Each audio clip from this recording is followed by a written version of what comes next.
I am the tofu golem. Please enjoy the video. You begin by gathering materials and making the first cuts.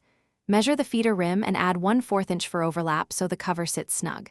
Cut the cover from your chosen material, whether thin wood or plastic, and sand the edge smooth to prevent leaks and sharp points. Once done, pre-drill a few small drainage holes and a center hole for a hanging hook. Make sure cuts are clean. This saves time in the finishing steps and avoids warping later. Now you focus on shaping and sealing for longevity. Test the cover on the feeder and trim any high spots so the fit is even.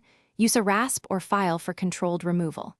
Seal all cut edges with waterproof glue or epoxy to prevent water ingress and rot. Clamp parts for 10 to 15 minutes to set. Next, drill the hanging hole and fit a grommet or washer to reduce wear from the cord.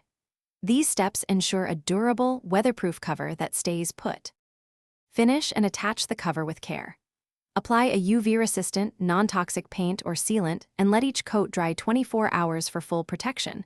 This prevents fading and leakage. Attach using a stainless steel hook or chain and let adhesives cure 48 hours before hanging. If the cover wobbles or sits unevenly, test for high spots and trim or add small rubber washers to stabilize. If paint peels, sand lightly and recoat. These final checks keep the feeder safe and the hummingbirds returning. Thanks for watching.